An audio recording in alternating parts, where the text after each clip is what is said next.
Setelah menggelar rapat konsultasi dengan pimpinan fraksi, DPR akhirnya menjawab tuntutan rakyat 17+8 pada Jumat sore. Wakil Ketua DPR Sufmi Dasko Ahmad bilang, DPR akan memangkas tunjangan anggota DPR dan akan mengevaluasi belanja anggota DPR. Selain tunjangan, DPR juga akan menindaklanjuti penonaktifan 4 anggotanya oleh partai politik termasuk Ahmad Sahroni. Menyepakati menghentikan pemberian tunjangan perumahan anggota DPR RI terhitung sejak tanggal 31 Agustus 2025. Anggota DPR RI yang telah dinonaktifkan oleh partai politiknya tidak dibayarkan hak keuangannya. Pimpinan DPR menindaklanjuti penonaktifan beberapa anggota DPR RI yang telah dilakukan oleh partai politik. Tidak hanya DPR, usai bertemu Presiden Prabowo, penasihat khusus Presiden bidang politik dan keamanan Wiranto menyebut kondisi dan situasi saat ini bisa berangsur aman jika tidak ada yang terprovokasi dan menjalin dialog yang baik di ruang unjuk rasa. Wiranto pun bilang Presiden Prabowo Subianto melihat dan memperhatikan setiap aspirasi yang disampaikan, namun tidak semuanya dapat dikabulkan bersamaan. Bila sebagian apa yang diminta oleh para pendemo, oleh masyarakat, ya tentu selalu didengar oleh Presiden ya. Dan Presiden juga tentu sedapat mungkin telah mendengarkan itu, kemudian memenuhi apa yang diminta. Tentunya tidak serentak ya, semua dipenuhi. Kalau semua permintaan dipenuhi kan juga repot ya. Oleh karena itu tentu kita nyerahkan saja kepada Presiden yang saya tahu beliau sangat memperhatikan, sangat mendengarkan. Meski belum secara tegas menanggapi tuntutan rakyat 17+8, pemerintah melalui sejumlah menteri menyampaikan pandangannya. Mendikti juga diberikan arahan oleh Pak Presiden untuk memberikan satu respon yang sebaik-baiknya terhadap aspirasi yang berkembang di kalangan mahasiswa, dan kita percaya Pak Mendikti juga selama ini sudah melakukan pendekatan dan dialog dengan para mahasiswa. Itu yang kan mencegah PHK massal itu sudah menjadi bagian daripada tugas pemerintah.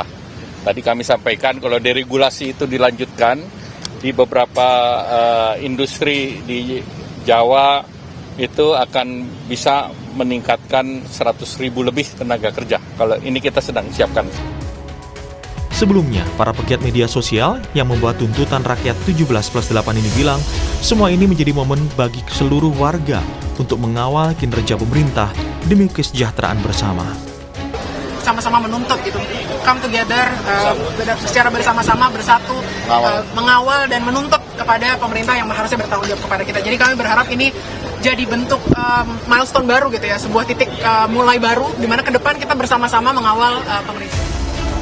Tuntutan 17+8 yang disuarakan masyarakat merupakan keresahan yang dialami selama ini sebagai upaya untuk perbaikan. Kini, semua putusan ada di tangan DPR dan pemerintah di bawah Presiden Prabowo Subianto. Mampukah semua itu direalisasikan? Tim Liputan, Kompas TV.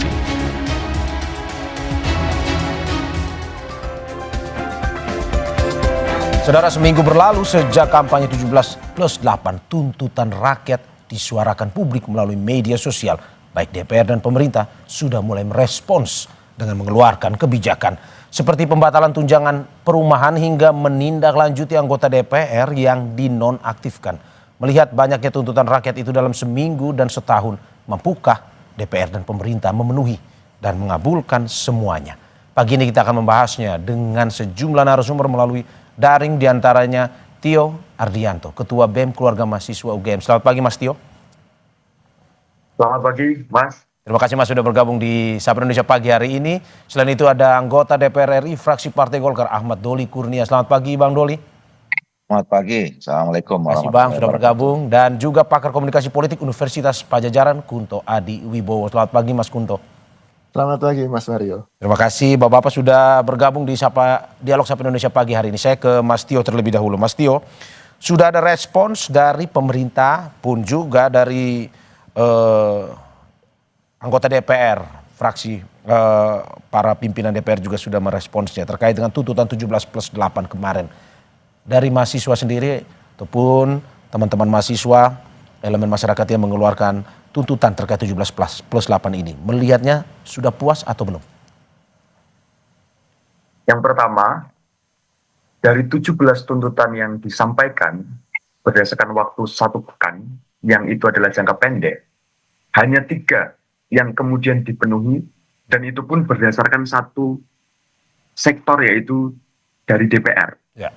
Untuk yang Polri, TNI, Kementerian, dan Presiden, belum sama sekali ada yang dipenuhi. Ya. Maka kalau kita bicara ini sebagai tugas dari rakyat kepada pemerintah sekaligus DPR, maka 3 dari 17 itu nilainya nggak sampai 20 dari 100. Itu nilai bagi pemerintah dalam menanggapi 17 plus 8. Ya.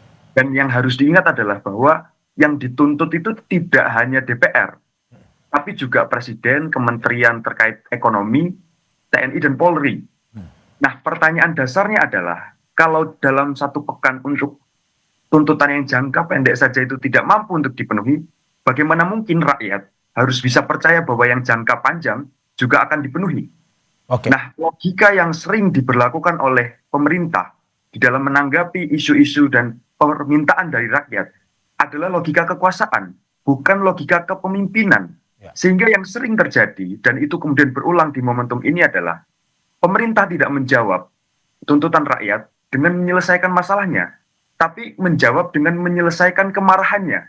Nah, parasetamol yang diberikan melalui pertemuan-pertemuan simbolisme yang itu sebenarnya tidak menyelesaikan persoalan rakyat, itulah yang sebenarnya logika kekuasaan yang dipakai oleh pemerintah, bukan logika kepemimpinan. Mas Tio, Anda mau bilang bahwa Anda puas dengan DPR tapi tidak dengan pemerintah dan juga kementerian lain, karena kan DPR yang sudah merespons ini. Ini menarik, karena apa yang dilakukan DPR adalah apa yang memang seharusnya dilakukan. Dan kenapa menjadi seolah sedemikian istimewa bagi DPR? Ya karena selama ini jarang sekali DPR melakukan pemenuhan atas tuntutan rakyat. Sehingga sebenarnya kalau bicara puas dan tidak puas, bagi saya ini biasa saja. Tugas DPR memang harus memenuhi keinginan rakyat sebagai yang diwakilinya di dalam parlemen. Jadi ini biasa saja, tetapi menjadi istimewa karena selama ini nggak dilakukan. Oke, Mas, kalau misalkan memang sudah dijawab oleh DPR, tuntutan apa saja ini secara umum untuk pemerintah pun juga untuk TNI, Polri, Kementerian yang menjadi utama, poin utamanya, krusialnya untuk sebenarnya dikabulkan tapi sampai saat ini belum? Tentu kita bicara 17 itu adalah semua tuntutannya adalah tuntutan prioritas. Ya. Karena sebenarnya masalah persoalan bangsa itu kan luar biasa banyak, tetapi kita saring menjadi 17 karena itulah yang menjadi prioritas hari ini dalam jangka pendek 1 pekan yang deadline-nya itu 5 September kemarin. Ya. Nah, yang menjadi sorotan dalam kacamata mahasiswa adalah kita berkaitan dengan demokrasi dan supremasi sipil yang itu benar-benar dicederai karena per hari ini lebih dari 3.000 orang masih ditahan di kepolisian dan berbagai represivitas aparat itu terjadi di banyak tempat, termasuk bahkan misalnya di Bandung, Unisba dan Unpas yang itu dimasuki oleh aparat dengan ditembakkan gas air mata, padahal kampus adalah ruang aman. Maka yang kemudian menjadi sorotan luar biasa dari kami adalah bagaimana demokrasi dan kebebasan sipil itu dijamin, sehingga setiap yang ditahan karena demonstrasi sepanjang 25 sampai hari ini haruslah segera dibebaskan. Oke, itu yang terkait dengan pembebasan teman-teman pun juga ada beberapa yang memang sampai saat ini pemerintah dan Kementerian TNI Polri memang belum merespons. Saya ke Bang Doli. Bang Doli, ini DPR, kalau tadi kata Mas Tio, ya memang akhirnya DPR sendirilah yang kemarin sudah menjawab 17+8 tuntutan ini. Apa dasarnya sehingga keluar 6 poin, Bang? Iya, itu kan sebetulnya bagian dari tuntutan yang disampaikan dari 17+8 itu. Jadi nggak mesti harus 3, nggak harus mesti 5 atau 6 gitu. Bahkan sebetulnya mungkin harusnya lebih dari itu sesuai dengan apa yang menjadi ekspektasi atau harapan dari masyarakat Indonesia. Dan saya kira saya setuju apa yang disampaikan oleh Adinda Tio ini, bahwa memang ini bukan soal puas nggak puas ya. Dan memang harus nggak puas. Adik-adik mahasiswa harus kemudian bisa mengawal semua tuntutan itu dan semua persoalan yang memang selama ini mungkin dianggap belum selesai gitu, dan memang itu tugas kami. Jadi kami tidak punya pretensi waktu itu untuk hanya sekedar membuat semua tuntutan itu kami jawab dan kemudian yang menuntut jadi puas gitu. Tapi itu adalah bagian dari sebagian kecil ya, sebagian kecil dari tugas-tugas kami yang memang harus kami kerjakan ke depan, yang harus juga dikawal oleh masyarakat dan adik-adik mahasiswa. Jadi itu hanya menuntut bagian bahwa kami masih punya komitmen ya untuk kemudian mendengarkan aspirasi dan kemudian menjadikan itu sebagai komitmen juga untuk memperbaiki diri. Ya, ya. Oke, termasuk juga Bang, Anda sebagai di Partai Golkar juga pada akhirnya kemarin merespons terkait dengan nonaktifnya kader, salah satunya Pak Adis Kadir ya, dengan cepat ketika memang setelah ada demonstrasi kemarin. Itu bagian dari respons pula atau bagaimana? Iya, jadi kami dari partai politik pun juga sebetulnya sudah mengambil langkah-langkah ya. Pertama kalau soal kader kami, Pak Adis Kadir, ya memang penonaktifan itu yang paling mungkin dilakukan ya, yang sesuai dengan peraturan perundangan yang ada. Nah tinggal kan ditindaklanjuti, jadi tidak berhenti dari situ. Pertama apa tindak lanjutnya? Pengaduan yang disampaikan oleh MKD itu kan terus berproses. Dan kemudian kami juga diminta kepada masing-masing internal partai untuk menindaklanjutinya. Kami kan juga punya, misalnya partai politik ada 2 institusi yang berkaitan dengan itu, ya, Mahkamah Partai dengan Dewan Etik, yang sekarang juga terus masih bekerja. Nah, tapi di luar itu, kami juga waktu itu rapat ya, Mario ya, bahwa kami menginstruksikan kepada seluruh fraksi baik DPR RI, DPD provinsi dan kabupaten kota untuk meningkatkan atau mengintensifkan turun ke masyarakat, melakukan program-program yang lebih konkret untuk membantu mengeluarkan masyarakat dari problem-problem mereka ya. Misalnya kalau soal ekonomi, kita sekarang sedang mempersiapkan semuanya untuk melakukan pasar murah gitu ya, terus kemudian bakti sosial gitu.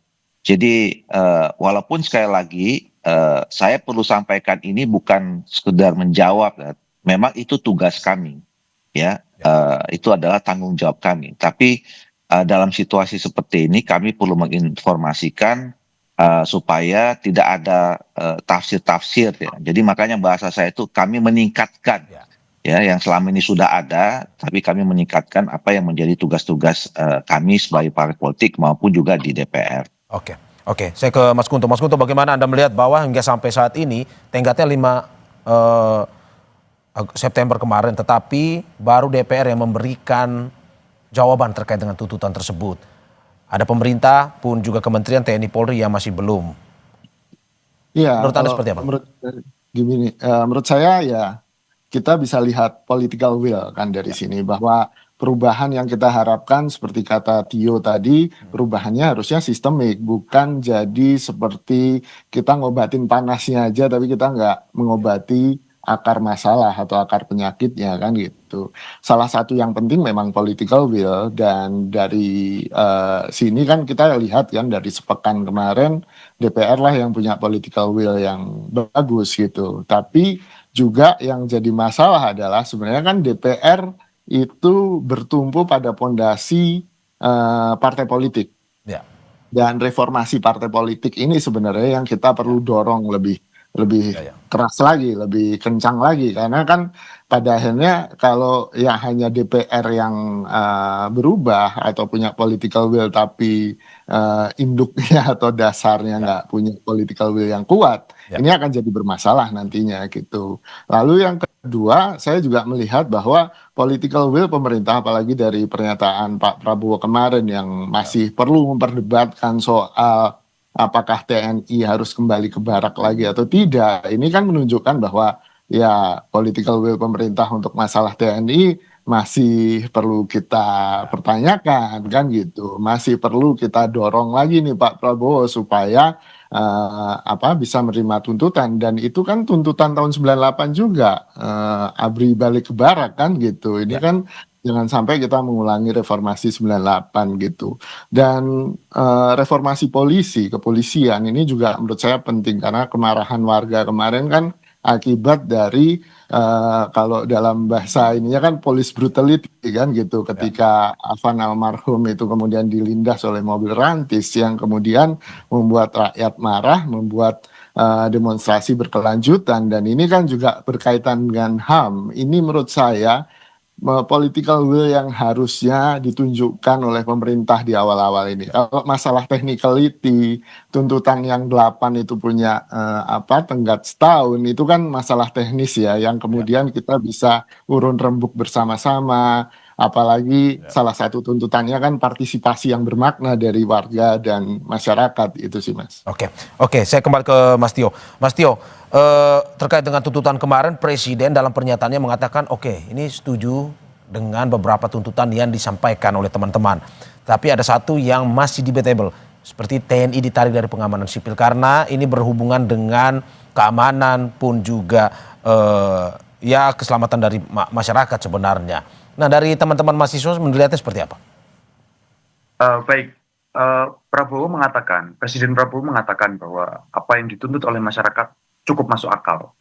Yang harus digarisbawahi di sini adalah seseorang yang hari ini bernama Prabowo Subianto bukanlah pengamat politik, bukan komentator dan bukan motivator, tetapi dia adalah presiden, pengambil kebijakan tertinggi dari segala jalannya penyelenggaraan negara di negara yang bernama Indonesia ini.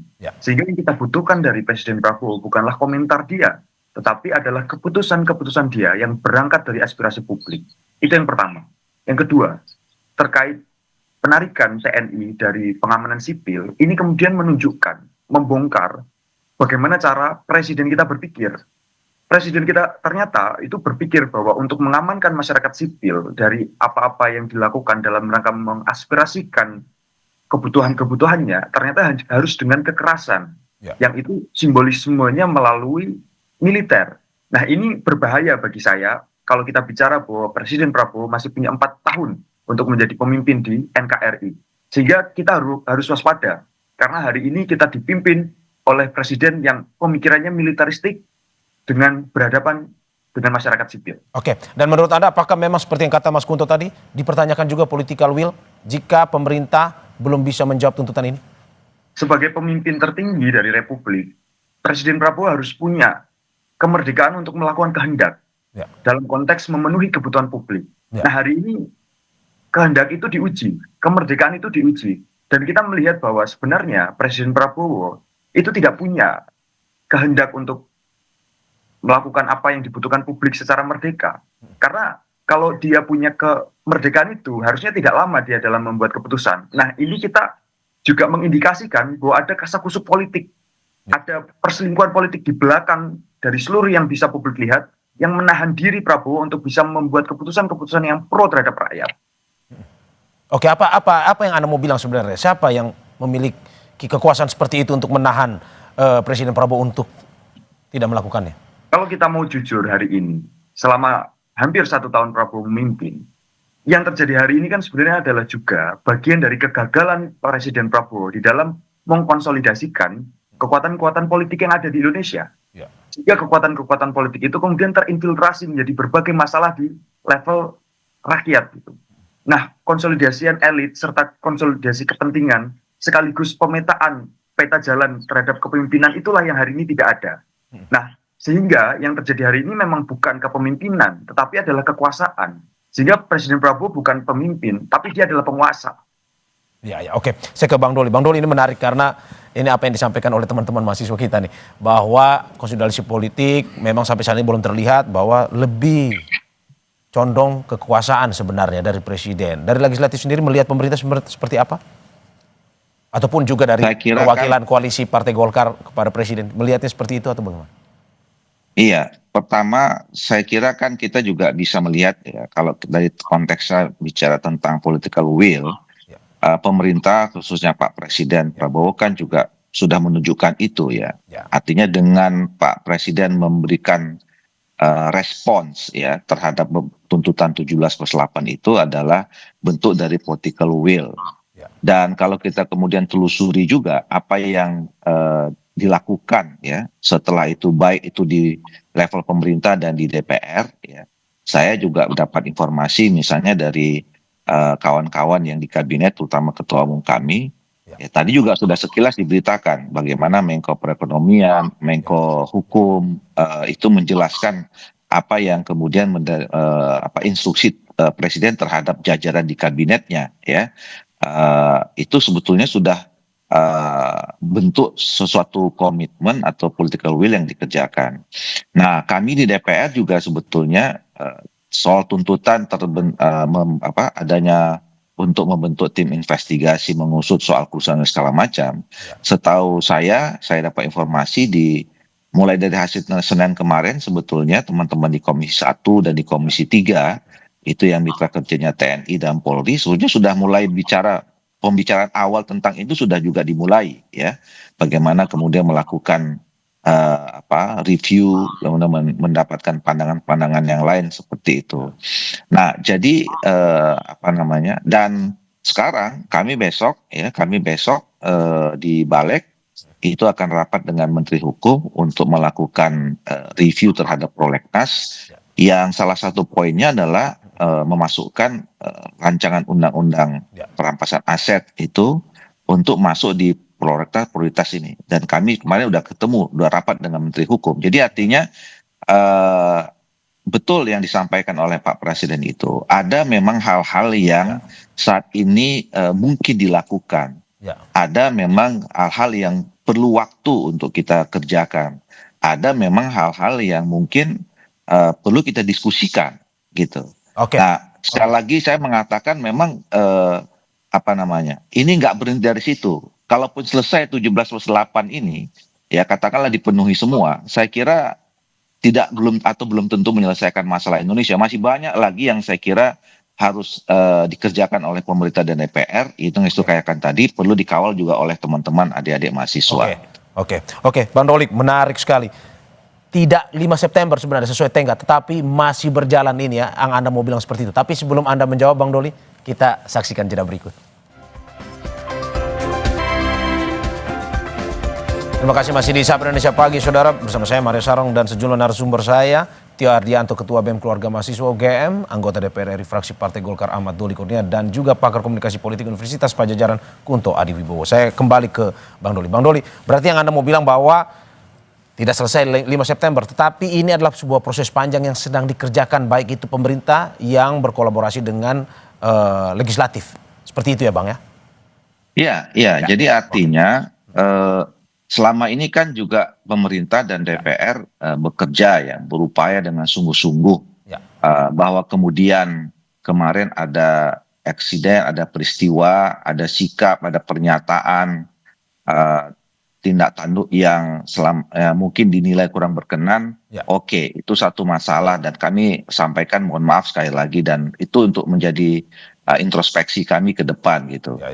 Tetapi kerja-kerja yang selama juga dikerjakan, yang sudah dikerjakan itu memang belum mencapai hal-hal yang menyelesaikan semua masalah. Nah itu yang kemudian terus kami lakukan. Jadi artinya apa yang terjadi di akhir Agustus kemarin itu menjadi pelecut ya buat kami, motivasi yang semakin besar untuk bekerja lebih serius, lebih sungguh-sungguh bahwa ternyata apa yang kami kerjakan selama ini masih ada problem di masyarakat. Makanya saya juga memberikan apresiasi kepada masyarakat dan khususnya dari mahasiswa yang terus menyampaikan aspirasi, mengingatkan kami selama memang itu dilaksanakan secara tertib dan sesuai dengan peraturan perundangan, kira-kira gitu. Bang, saya kutip sedikit pernyataan Abang tadi, bahwa 17+8 ini walaupun diselesaikan semuanya, belum tentu menyelesaikan seluruh permasalahan di negeri ini. Menurut Anda, apa sebenarnya yang substantif yang di luar 17+8 ini yang mungkin bisa menjadi kerjasama antara semua pihak, tidak hanya pemerintah, tapi juga teman-teman mahasiswa pun segala elemen bisa ikut bekerja sama. Masalah-masalah yang substansi lah menurut Anda di luar 17+8. Iya, saya kira kan pertama saya beberapa kali menyampaikan, memberikan apresiasi kepada teman-teman masyarakat mahasiswa yang mengkodifikasi sampai 17/8 ini ya. Angka 17/8-nya itu kan angka kerabat juga buat kita ya.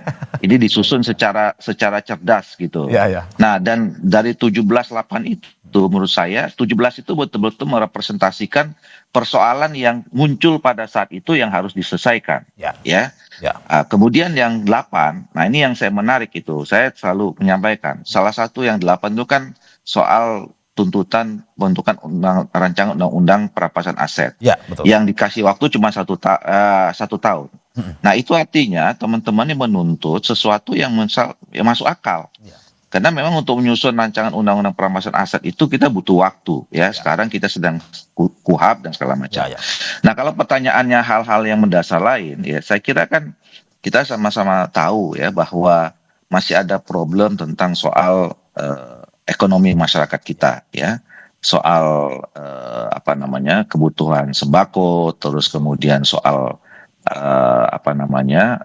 masih adanya pengangguran gitu ya, terus kemudian soal pemerataan ekonomi, terus kemudian soal kesehatan. Jadi masih banyak sebetulnya yang itu. Jadi dan saya sampaikan sebetulnya pemerintah juga sudah punya pemetaan terhadap masalah itu, termasuk dengan DPR. Nah itu yang saya katakan tadi bahwa sebetulnya kami juga sudah bekerja selama ini, tapi bahwa kemudian itu dianggap kurang optimal, iya. Nah jadi mungkin pemetaan masalah yang selama ini sudah kami lakukan itu mungkin harus lebih didetailkan lagi ya. Dan kemudian harus lebih dikonkretkan lagi dengan bekerja secara lebih serius. Nah, tapi tadi saya mau menanggapi ya soal konsolidasi politik ya. Pertama, memang masa pemerintahan ini baru 10 bulan. Nah, untuk menjalankan program-program itu betul harus ada konsolidasi politik ya. Cuman kita harus juga hati-hati membicarakan ini ya. Karena nanti kalau masa terus kemudian teman-teman adik-adik mahasiswa masuk kepada soal konsolidasi politik, kita kan ingin menjaga kemurnian gerakan adik-adik mahasiswa yang saya yakin saat ini masih 1000% itu adalah sesuatu yang orisinil gitu gerakan itu. Nah jadi biarkanlah konsolidasi politik itu dilakukan oleh Pak Presiden sebagai pimpinan politik kita, dan saya yakin Pak Presiden dan seluruh koalisi politiknya punya kemampuan untuk menyelesaikan konsolidasi politik itu sehingga tidak turun sampai ke atau melibatkan masyarakat. Oke. Mas Gunto tahan bentar, saya kembali ke Mas Tio untuk menanggapi terkait dengan satu political will, apa yang dilakukan oleh Presiden, dan menanggapi pun juga mungkin ada yang teman-teman mahasiswa tidak ketahui bahwa kerja ini sudah dilakukan menanggapi tuntutan 17/8 itu. Dari pemerintah sudah berkoordinasi dengan eksekutif, sudah berkoordinasi dengan legislatif terkait dengan apa yang mau disampaikan, pun juga tenggat waktunya memang tidak 5 September tetapi akan lebih panjang, mengingat apa yang dikerjakan ini ya bersifat lebih detail, harus lebih lama. Dari teman-teman mahasiswa melihatnya seperti apa? Jadi Bang Doli sampaikan bahwa Presiden punya political will dan merespon berbagai tuntutan melalui komentar-komentar. Yang harus saya garis bawahi di sini adalah political will, kita sebut sebagai will, itu tidak berhenti pada level komentar.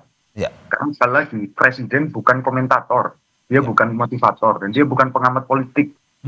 Beliau tidak sama dengan misalnya akademisi atau mahasiswa atau Mas Kunto Ibu atau saya yang ada di sini. Presiden adalah pengambil kebijakan, sehingga yang kita butuhkan bukan komentarnya, tetapi pengambilan keputusannya. Misalnya kita bicara soal penarikan militer dari pengamanan sipil. Presiden itu adalah panglima tertinggi di Republik ini, sehingga detik ini juga Presiden perintahkan TNI tarik diri dari masyarakat kemudian kembali ke bara, maka akan dilakukan itu. Tapi apakah itu dilakukan? Nah, itu jawabannya kita semua tahu, tidak dilakukan. Sehingga kita masih menagih political will dari Presiden Prabowo. Dan kita harus terus memang waspada, hati-hati. Sebenarnya punyakah Presiden kita ini political will itu untuk berpihak pada rakyat? Karena yang kita butuhkan bukan lagi komentar. Kalau kita bicara komentar, Republik ini itu sudah surplus kata-kata. Republik ini sudah surplus pidato. Narasi-narasi anti-elit, narasi anti-oligarki, narasi pro terhadap rakyat, anti-korupsi itu sudah berkali-kali diucapkan oleh Prabowo Subianto. Tapi apakah yang kita lihat adalah sesuai dengan perkataannya? Nah, kita ini butuh presiden yang catur murti. Catur murti adalah filosofi dari sosok Kartono. Kita butuh presiden yang satu dalam pikiran, perasaan, perkataan, dan perbuatan. Bukan antara pikiran, perasaan, perkataan, dan perbuatan itu beda-beda. Nah, ini tolong Bang Doli kasih tahu itu Pak Prabowo untuk catur murti. Bagaimana dengan tenggat waktu itu, Mas? Memang tidak selesai 5 September, tapi memang ini kerjanya sudah dilakukan nih. Nah, kalau kita bicara terkait tenggat waktu, oke lah, kita bisa kompromi di situ. Tapi dari situ saja kemudian bisa kita ketahui bahwa kalau yang jangka pendek saja ini tidak bisa diwujudkan, meskipun sedemikian mudah, misalnya tadi penarikan militer dari pengamanan sipil, bagaimana mungkin kita berharap dengan yang jangka panjang? Kalau kita bicara respons-respons menteri misalnya, dan orang-orang di sekeliling Presiden Prabowo, kan itu sebenarnya jauh dari apa yang disebut sebagai transparansi, reformasi, dan empati. Pada poin empati misalnya, kok bisa Pak Wiranto misalnya, yang sudah berpengalaman sekali dalam politik dan kebijakan publik, bisa bilang bahwa kalau dipenuhi semua akan repot. Loh, itu adalah kalimat yang menunjukkan betapa tidak empatinya beliau terhadap kebutuhan rakyat. Padahal beliau tidak baru kali ini menjadi pejabat. Oke, saya ke Mas Kunto. Mas Kunto, bagaimana Anda melihat bahwa seperti yang dijelaskan oleh Bang Doli pun juga oleh Mas Tio tadi, terkait dengan surplus kata-kata lah Indonesia ini, kalau kata Mas Tio tadi. Tapi juga dari Bang Doli mengatakan ada kerja yang sudah dilakukan sebenarnya. Tapi memang tidak 5 September, tapi kerja terus dilakukan untuk pada akhirnya 17+8 ini bisa terselesaikan, pun juga ada masalah-masalah lain di luar yang lebih substansi juga yang bisa diselesaikan. Menurut Anda seperti apa? Ya, ini kan ada perbedaan persepsi tentang kerja gitu. Mungkin bagi Bang Doli dan Bapak Ibu yang ada di DPR, kinerja DPR diukur dari seberapa banyak legislasi yang dihasilkan, gitu kan. Tapi kan kemudian dari sisi masyarakat sipil, dari sisi mahasiswa mungkin atau saya akademisi, lebih melihat bagaimana partisipasi bermakna yang terjadi selama proses legislasi itu. Jadi bukan numbers, bukan secara kuantitatif, tapi kualitatif partisipasi bermakna itu. Dan saya yakin Bang Doli salah satu yang punya komitmen terhadap partisipasi bermakna ini. Nah, saya sih inginnya komitmen dari Bang Doli ini ditularkan ke teman-teman yang lain di DPR atau ke partai-partai politik yang lain, sehingga kita tidak dalam artian kita DPR klaim sudah kerja tapi kita melihat loh kok kita nggak dilibatkan. Nah itu loh Mas, menurut saya itu yang jadi penting sekarang, bahwa pelibatan partisipasi yang bermakna itu jadi kata kunci yang paling penting. Kalaupun Pak Presiden mengajak berdebat, ya ayo berdebat aja kan gitu. Ini kan partisipasi yang bermakna kan, dalam artian proses kemudian mengembalikan TNI ke barak atau menarik dari pengamanan sipil itu kan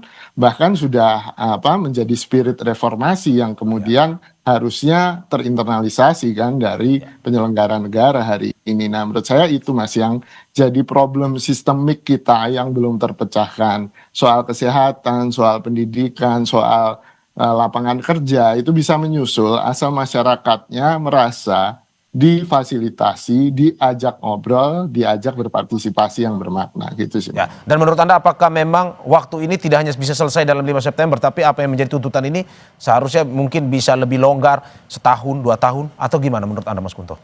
Ya, menurut saya ini aja yang ada visual di video di sekarang kan, itu teman-teman Unpad yang kemarin piknik gitu istilahnya, piknik rakyat. Bisa harusnya kan anggota DPR juga ikut piknik di situ, bisa ngobrol bareng kan gitu kan.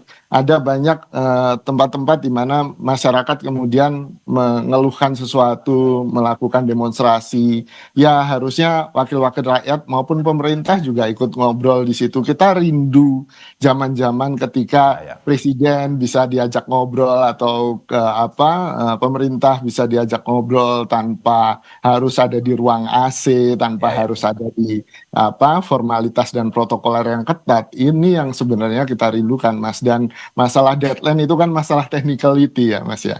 Sekali lagi masalahnya lebih political will, dan kita ingin bukti-bukti bahwa political will itu ada, dan terima kasih DPR sudah menunjukkan itu. Kita sedang tunggu nih dari pemerintah, lalu kemudian dari elemen-elemen seperti polisi dan TNI gitu. Dan menurut Anda kalau melihat 17+8 ini Mas Kunto, apakah memang semua ini menurut Anda bisa dikabulkan? Karena kemarin kata Pak Wiranto kan ya setuju, tetapi dari Presiden sendiri ya masih ada yang perlu didiskusikan beberapa poinnya. Atau menurut Anda seperti apa?